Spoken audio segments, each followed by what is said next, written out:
po. Today is Sunday po. Bali, pupunta kami ni Ray sa Santa Maria, Bulacan para mag-update para din po sa sahod ng team Bulacan natin doon. Ayan. So, na-miss ko tong si Waze. Ayan. So, ito lang yung aming guide. So, ang time po natin is halos 2:58. So, 3 hours ang biyahe natin. Ayan. Palabas na po kami ng Tansa. Ang lumina. Ayan. So, parang i-compare ko yung daanan sa Santa Maria. Mas okay dito sa Tansa. Maluwag ang daanan. Turn right. Ayan. So, si Waze lang ang aming guide sa papunta ng Santa Maria, Bulacan. So, malaking bagay din po talaga na meron na tayong sariling sasakyan. Kasi kung wala, siguro hindi ko kukunin yun. Mahirap biyahe-biyahe. Ayan po. Sa haba rin po ng biyahe, ito nga po, nag-stop muna kami dito sa Jollibee para mag-lunch. Ayan po. So, ganun lang.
My God, dandahan.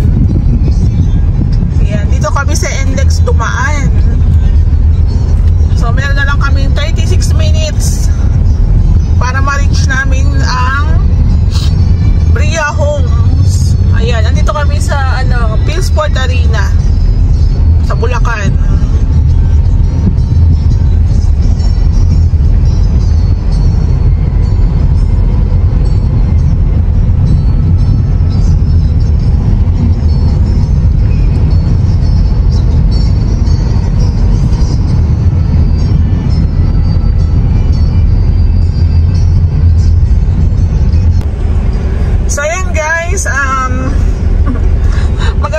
Magandang tanghali. Ayan, tanghali na nakarating dito sa Bulacan.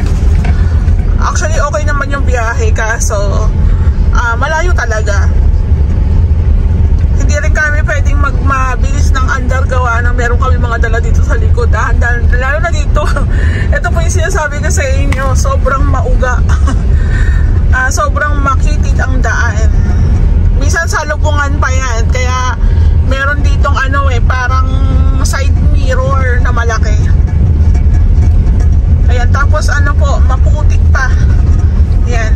tawag dito, lupa pa ang pinakakalsada. So ayun yung yung parang side mirror na malaki na yan. So magsisilipan kayo dyan kung walang dumadaan. So makipot talaga. Papasok po ng Bria Homes. Ayan o. Oo. Ayun. Malubak po talaga.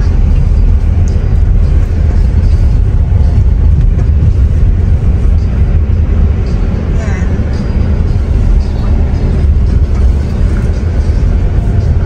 Pero sabi nga nila, once na nasanay ka na dito sa area, madali na lang sa'yo. Ayan na o. Tapos meron pa po dito isang side mirror po sa kabilang side naman. Ayan. Ayun o, sa may puno. Eto po. Ayan o. Ayan o, diba? Tapos ito na po yung papasok ng Bria Homes. Actually, meron dito malapit na hardware lang. Meron lang din dito. Meron din yung doon sa may taas na. Kaso, pag linggo, sarado. So, yung kinukunan ko po ng materials, okay lang din. Kasi may kasama na siyang tiles. Hindi na ako nahihirap. Ayan, no, meron din dito pong hardware. Oh. Ayan, medyo mauga. Maano yung kalsada, kaya daan-dahan lang kami. So kung ikukumpara ko po sa Lumina Tansa, mas gusto ko sa Lumina sa Tansa kasi mas maano po yung, ewan ko, siguro temporary lang nila itong daanan eh. Hindi talaga siguro ito yung daanan nila. Ayan, ayan. Ayan o, diba? Ang ganda ng papasok dito oh. Bria Homes na tayo. Mag-update po tayo sa gawa ng team natin dito.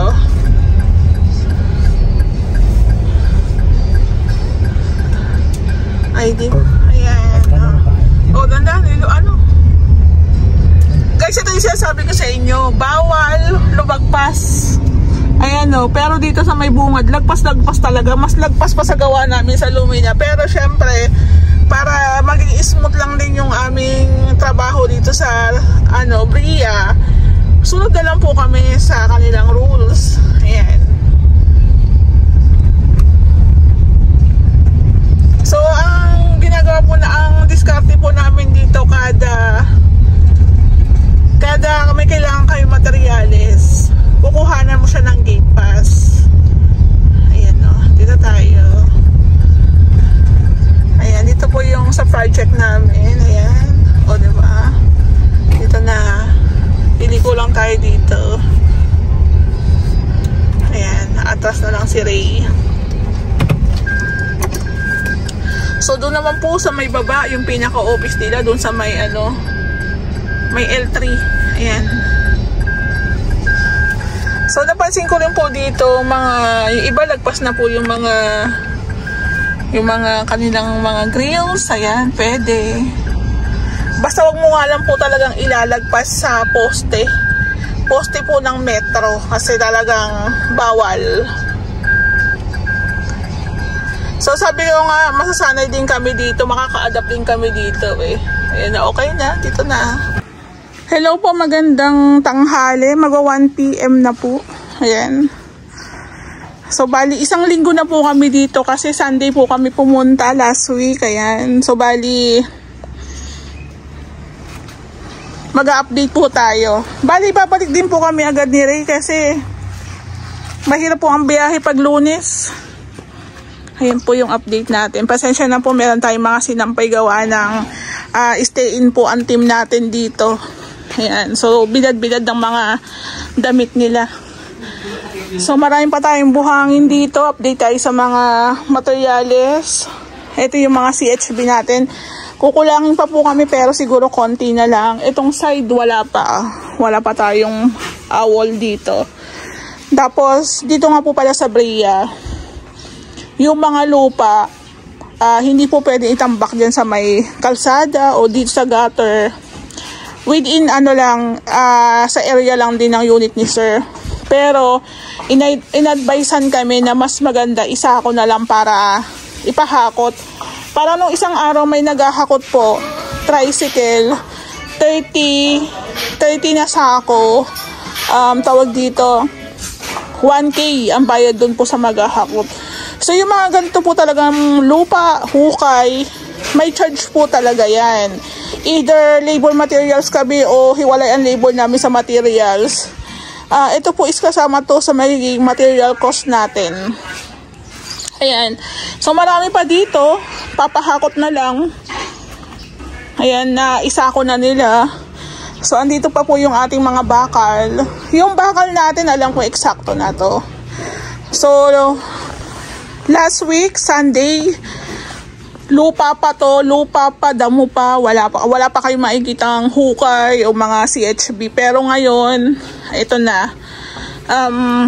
Meron na tayong asintada, yung mga bakal natin o mga posting bakal, ayan, nakatayo na.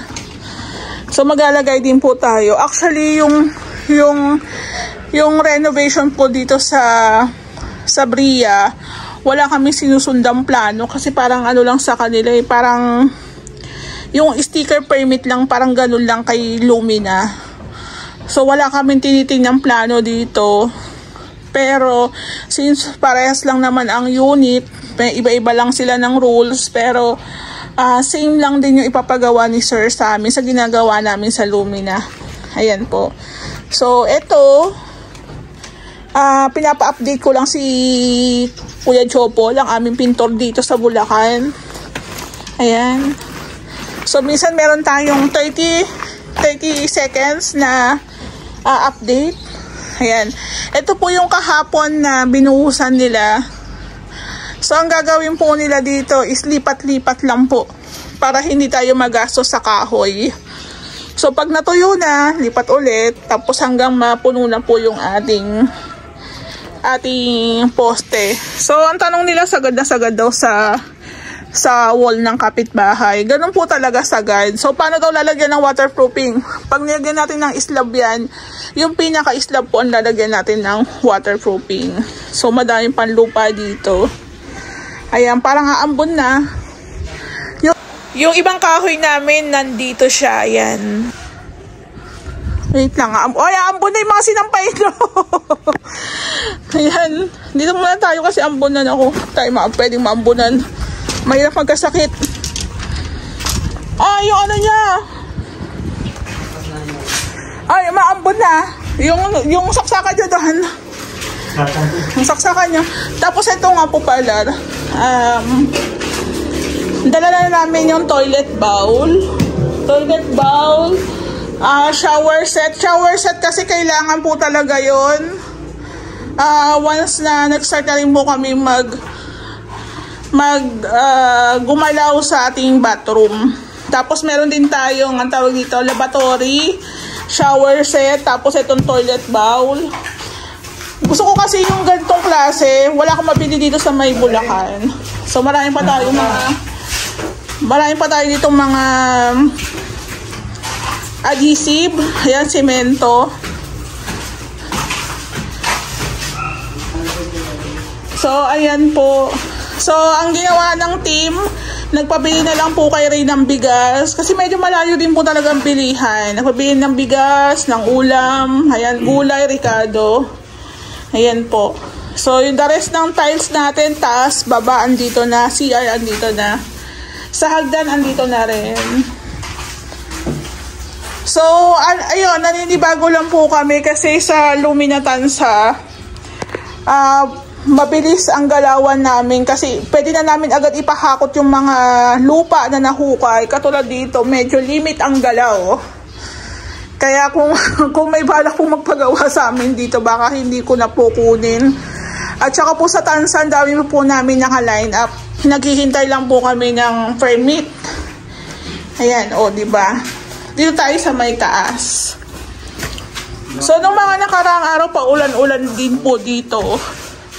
Ito na po yung status ng ating second floor. Ayan. Ito na status ng ating second floor. So, ilalagay ko na lang po sa vlog na inayos po namin yung roofing. Inaplayan po namin siya ng ang tawag dito ng rust inconverter, yung pangalis po ng kalawang. Tapos nilagyan din po siya ng anong tawag dito, epoxy primer. So ito nga po pala, nilagyan na rin po siya ng insulation. May insulation na siya, oh. So ang kagandahan po dito, sa unang vlog namin, may mga kalawang. So nag-stay po yung team ng 1 linggo na. Isa lang naman daw po ang leaks. So other than that, wala naman. So wala tayong magiging problema. So ito po, mapapansin nyo, mataas dito. Sagad na po tayo dito. Sobrang sagad na po tayo dito. Yan na po ang susundan namin sa level po ng ating ceiling.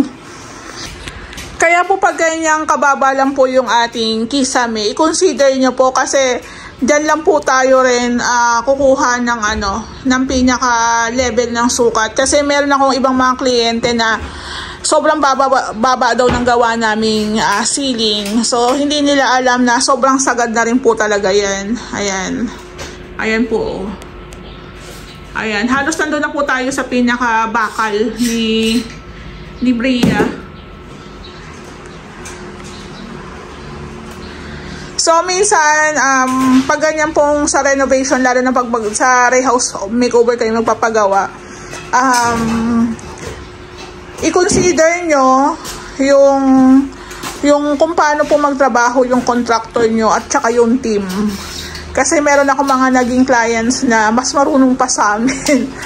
So, nasisira yung diskarte namin. Pwede naman po kayong mag-suggest na, ay ma'am, gusto ko ganito yung pintura namin. Gusto ko ma'am, ganito yung ilaw namin. May pin lights din. Okay na po yung ganon. Pero, kung papakialaman nyo po kami, katulad dito si Rain nagwa-wiring. Ay ma'am, dapat hindi muna kayo nagwa-wirings, dapat ganito po yung gagawin. Hindi po. Magkakaroon po tayo ng problema doon. So kasi kami, mas magaan yung trabaho pag hinahayaan lang kami. Yung mga instruction naman po is sinusunod naman namin yan. Pero pagdating talaga sa diskarte nila, sa pagtatrabaho nila, hayaan po natin.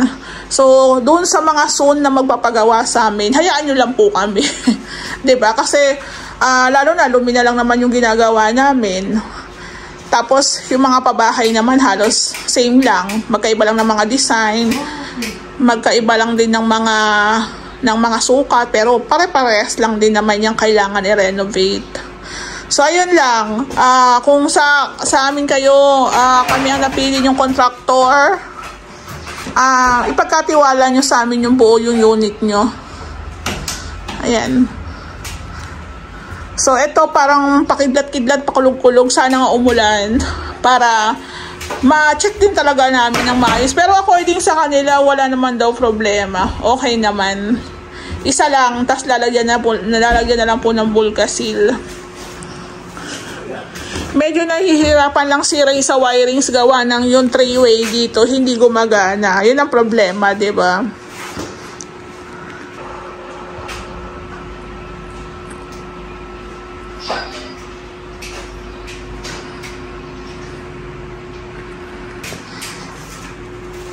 Ayan, nahihirapan siya dyan.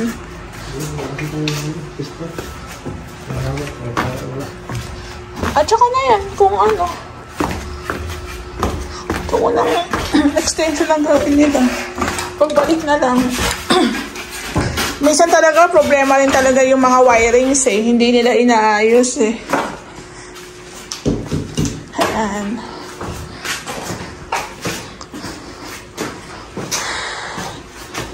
Hindi mo alam kung gusto mong umulan o gusto mong wag umulan. Kasi syempre gumagawa po sila. Sunday, pwede naman po silang gumawa. Depende sa kanila kung gusto nila magpahinga o gumawa. Pero yun nga, since wala ka rin naman gagawin, trabaho na lang.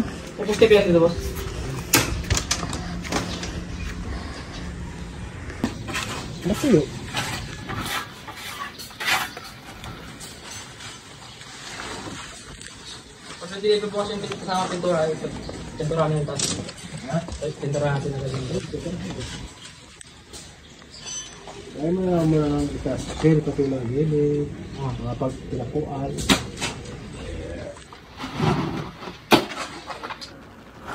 Ay, hindi na pala ako maka-failures nito. Ang mag-renew.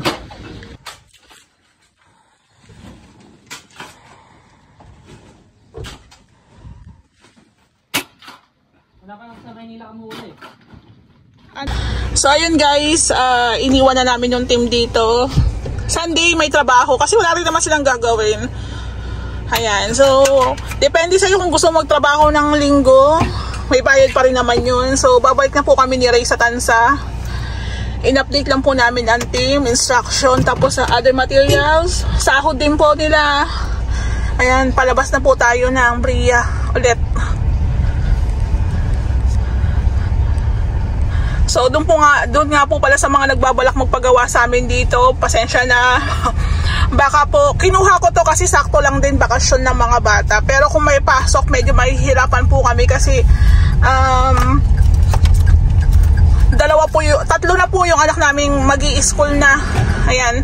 So kailangan po namin talagang andun lang sa Tansa, within Tansa. Pasensya na doon sa mga mag-i-inquire sa amin sa dito na gusto yung aming service. Pasensya na po. Kahit doblihin nyo pa yung labor, baka hindi na rin po talaga. Kasi malayo. Malayo po eh. Ayan. At saka po sa Tansa, nakakatuwa kasi marami rin po talaga nagpapagawa dyan. Makikita nyo naman sa page namin, sobrang daming nagpapagawa talaga sa amin. Kung dati nga, wala sigurong permit sa munisipyo, nako, Diyos ko po, siguro halos gatambak na siguro yung mga sa aming projects. Ayan, labas na po tayo ng gate. Ayan, thank you po dito sa Bria Home, Santa Maria, Bulacan. Maganda pero malayo. Ayan. Ayan po siya. Balik din po kagad kami kasi ang mga bata walang kasama sa bahay. Ayan, so update lang din kami sa mga bata.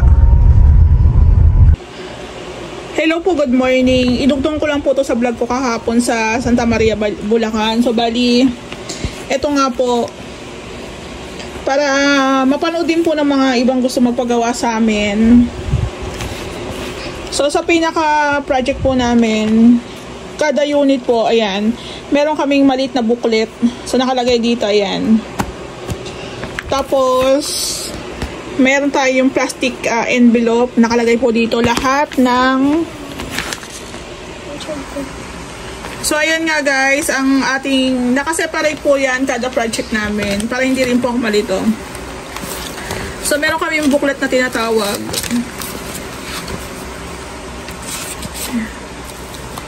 So, ito po yung mga small materials na dinala po namin sa Santa Maria, Bulacan, sa Bria Homes. Ayan. Umabot na po siya ng 8,870. So, meron tayo ditong breakdown. Ito. So, unang tiles materials po namin, umabot ng 53,790. Kasi naka-bank transfer sila ma'am tsaka si sir. So, kinash out po namin yung pera sa bangko, may charge po na 200. Tapos hardware material 67.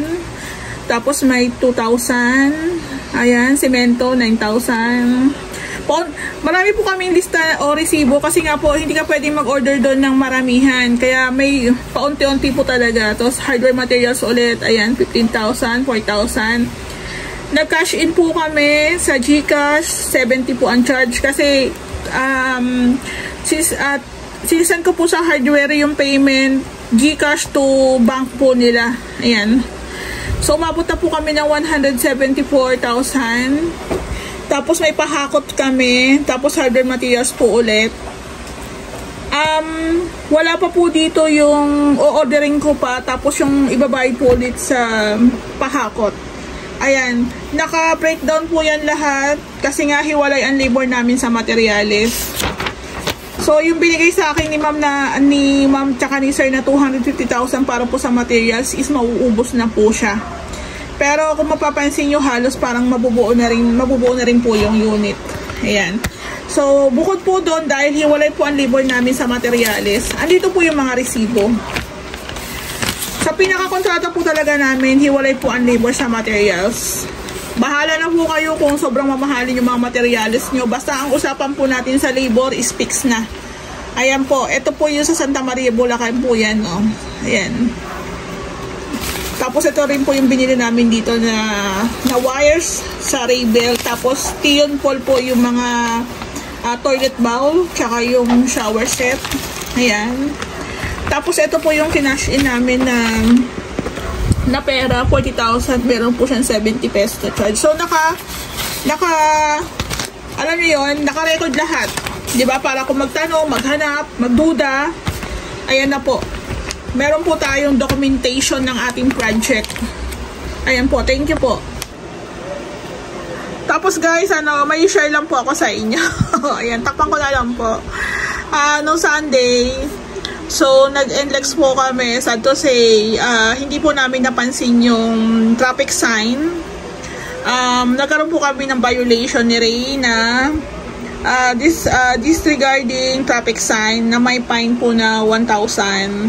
So, buti na nga lang po si Sir MMDA is mabait kasi kinonsider niya kasi nga po, hindi pa po talaga namin gamay ang mga kalye gawa ng first time po namin mag-cater o mag-service sa Bulacan. So, hindi po, waste lang po ang aming ginagawang guide para mapuntahan yung unit. So, sad to say, ito nga po, nagkaroon kami ng violation. So, may bayad siya ng 1,000. Pero okay lang kasi syempre, charge to experience kasama sa buhay. Ayun, minsan magkakamali ka pero may mapupulot ka rin na aral. Ayan po, na-share ko lang po. Thank you.